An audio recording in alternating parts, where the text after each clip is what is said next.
കേരളത്തിലെ ദേശീയപാത വികസനത്തിൻ്റെ പിതൃത്വം ഏറ്റെടുത്തുകൊണ്ട് സംസ്ഥാന സർക്കാരും മുഖ്യമന്ത്രി പിണറായി വിജയനും അദ്ദേഹത്തിൻ്റെ മരുമകൻ പൊതുമരാമത്ത് മന്ത്രി കൂടിയായ PA മുഹമ്മദ് റിയാസും നാടൊട്ടുക്ക് ഫ്ലക്സ് വയ്ക്കാൻ മത്സരിച്ചു.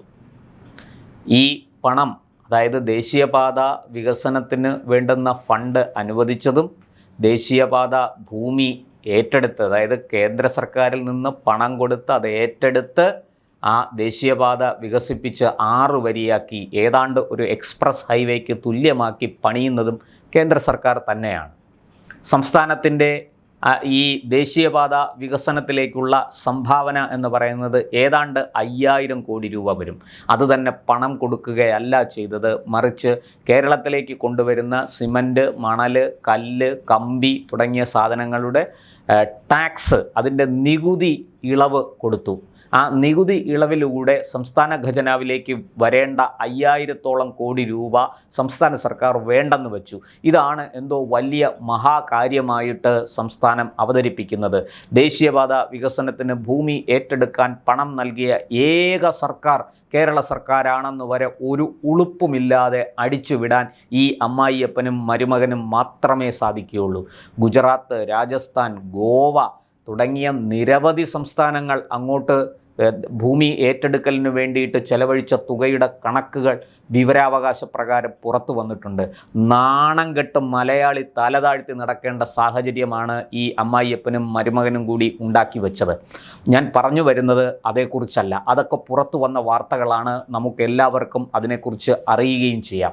എന്നാൽ ഈ കേരളത്തിലെ ദേശീയപാത വികസനവുമായി ബന്ധപ്പെട്ട് ദേശീയപാതയുടെ ഓരത്തുള്ള നിരവധി ചെറുതും വലുതുമായ ക്ഷേത്രങ്ങളുടെ, ദേവസ്വം ബോർഡിന് കീഴിൽ വരുന്ന ക്ഷേത്രങ്ങളുടെ, സ്വകാര്യ ക്ഷേത്രങ്ങളുടെ ഒക്കെ ഭൂമി ഏറ്റെടുക്കേണ്ടി വന്നിട്ടുണ്ട്. ഞാൻ അതിൻ്റെ വിശദമായ കണക്കുകളിലേക്ക് പിന്നാലെ വരാം. പക്ഷേ തുടക്കത്തിൽ എനിക്ക് പറയാനുള്ളത്, ഇങ്ങനെ ഏറ്റെടുത്ത ഭൂമിയുടെ, ക്ഷേത്രഭൂമിയുടെ നഷ്ടപരിഹാര തുക കേന്ദ്ര സർക്കാർ കൃത്യമായി നൽകി. അതിൽ തിരുവിതാംകൂർ ദേവസ്വം ബോർഡിന് 3 ജില്ലകളിലായിട്ട്, തിരുവനന്തപുരം, കൊല്ലം, ആലപ്പുഴ ജില്ലകളിലായിട്ട് നൽകിയത് 35.25 കോടി രൂപയാണ്. ഇത് സംബന്ധിച്ച വിശദമായ വാർത്ത ഇന്നത്തെ ജന്മഭൂമി പത്രത്തിലുണ്ട്.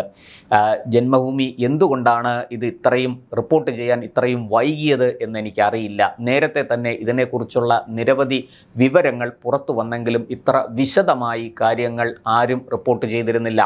നമ്മുടെ മുഖ്യധാരാ മാധ്യമങ്ങൾ, ചാനലുകളടക്കം ഈ വാർത്ത റിപ്പോർട്ട് ചെയ്യുമെന്ന് തോന്നുന്നില്ല. കാരണം ഇത് ക്ഷേത്രത്തെ സംബന്ധിച്ചതാണ്, ഹിന്ദുവിനെ സംബന്ധിച്ചതാണ്. അതുകൊണ്ട് തന്നെ അവർക്കാർക്കും ഈ വാർത്തയോട് വലിയ പ്രതിബദ്ധതയൊന്നും ഉണ്ടാകും എന്നെനിക്ക് തോന്നുന്നില്ല.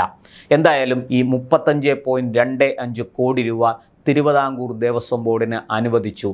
ഈ പണം തിരുവിതാംകൂർ ദേവസ്വം ബോർഡിന് വേണ്ടി ഏറ്റുവാങ്ങിയിരിക്കുന്നത് സംസ്ഥാന സർക്കാരിൻ്റെ ധനകാര്യ വകുപ്പാണ്. അതായത് നഷ്ടപരിഹാരം അനുവദിച്ചത് ദേവസ്വം കമ്മീഷണർക്കാണെങ്കിലും ആ നഷ്ടപരിഹാര തുക വന്നിരിക്കുന്നത് കേരള സർക്കാർ ഇടപെട്ടത് വരുത്തിയത് സംസ്ഥാന ധനകാര്യ വകുപ്പിലേക്കാണ്. ഈ 35.25 കോടി രൂപ ഇന്ന് സംസ്ഥാന സർക്കാരിൻ്റെ പക്കലുണ്ട്.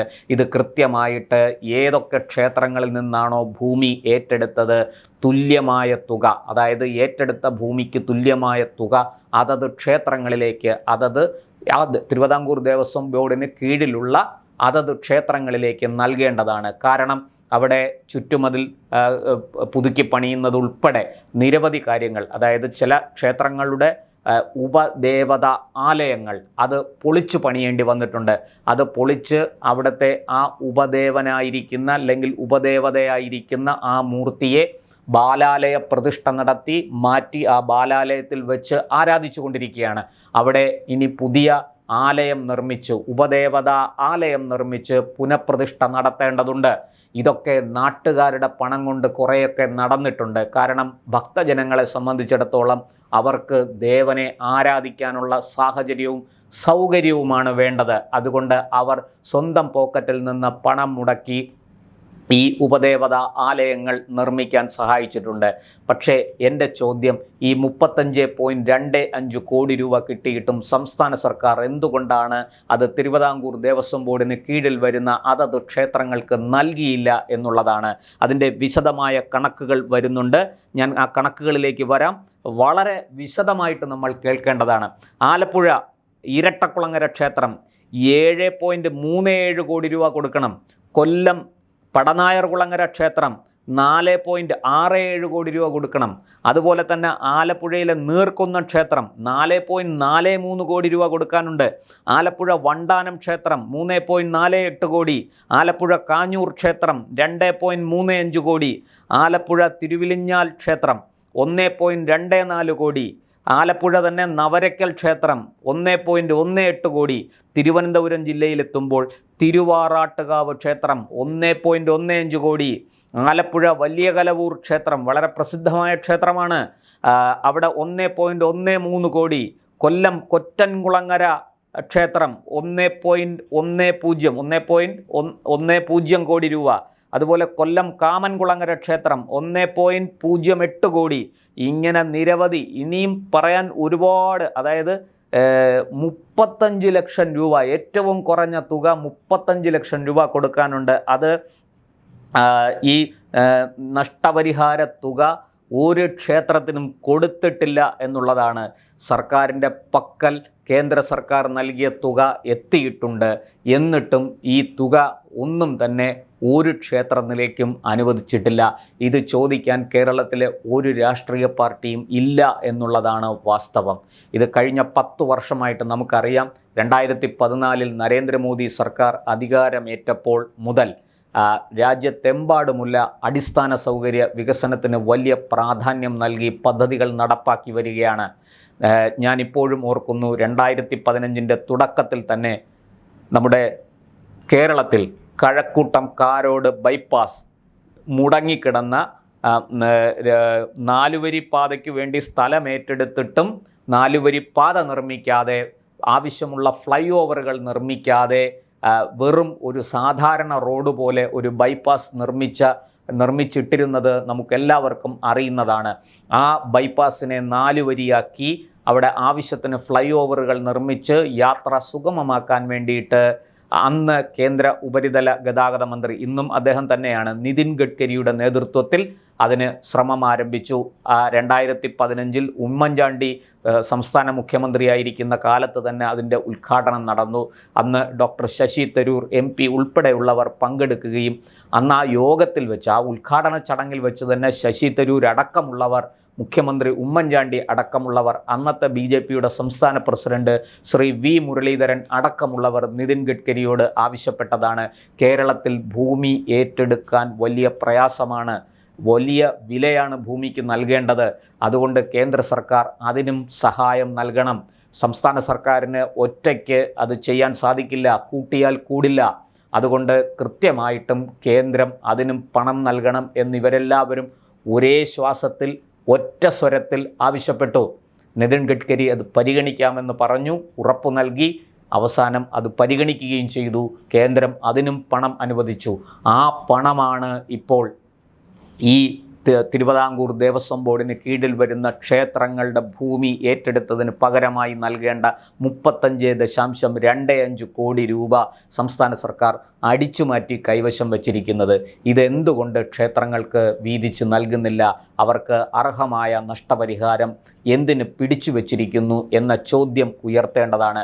ഈ തെരഞ്ഞെടുപ്പ് കാലത്ത് തീർച്ചയായിട്ടും BJP ഉൾപ്പെടെയുള്ളവർക്ക് ഈ വിഷയം ഉയർത്തിക്കാണിച്ച് വലിയ രീതിയിൽ പ്രക്ഷോഭങ്ങൾ ഉണ്ടാക്കാമായിരുന്നു.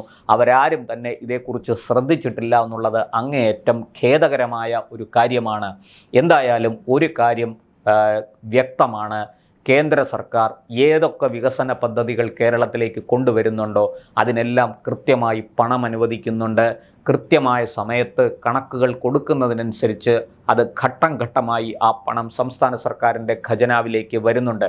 കഴിഞ്ഞ ദിവസം നമ്മുടെ വിദ്യാഭ്യാസ മന്ത്രി ഒരു ചാനലിന് കൊടുത്ത അഭിമുഖത്തിൽ പറഞ്ഞത് കേട്ട് സത്യത്തിൽ ജനാധിപത്യ വിശ്വാസികൾ ഞെട്ടിപ്പോയി. PM ശ്രീ പദ്ധതി നടപ്പാക്കാനല്ല ഒപ്പിട്ടത്. PM ശ്രീ പദ്ധതി ഒപ്പിട്ടത് ആ പണം അടിച്ചു മാറ്റാൻ വേണ്ടിയിട്ടാണ്.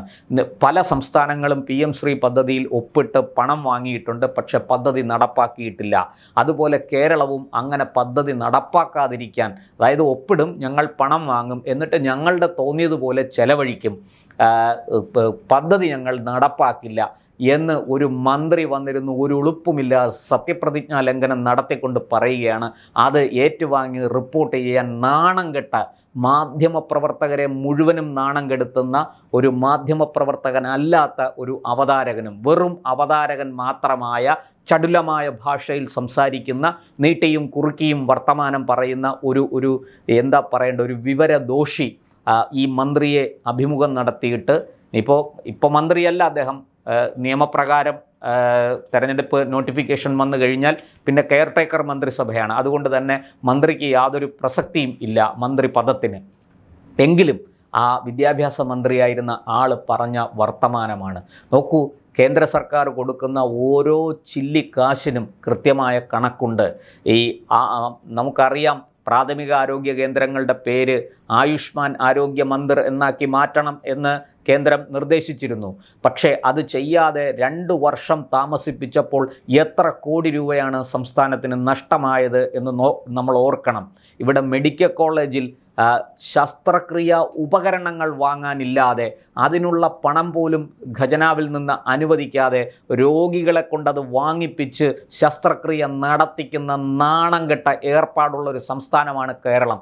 ആ കേരളത്തിൽ ഇരുന്നു കൊണ്ടാണ് നമ്മുടെ ആരോഗ്യമന്ത്രി വീമ്പടിച്ചത്. നോക്കാം, ആയുഷ്മാൻ ആരോഗ്യ മന്ദിർ എന്ന് പേരിടാൻ സാധിക്കില്ല, ബോർഡ് വെക്കാൻ സാധിക്കില്ല, നോക്കാം, വരട്ടെ, നോക്കാം എന്ന് ആ മഹതി ഇവിടെ ഇരുന്ന് വലിയ വായിൽ വർത്തമാനം പറഞ്ഞു. ഒടുവിൽ നാണം കെട്ട് പോയി ആയുഷ്മാൻ ആരോഗ്യ മന്ദിർ എന്ന ബോർഡും വെച്ചു, കേന്ദ്രത്തിൽ നിന്ന് കിട്ടാനുള്ള പണവും വാങ്ങി സംസ്ഥാന ഖജനാവിലേക്ക് മുതൽ കൂട്ടി.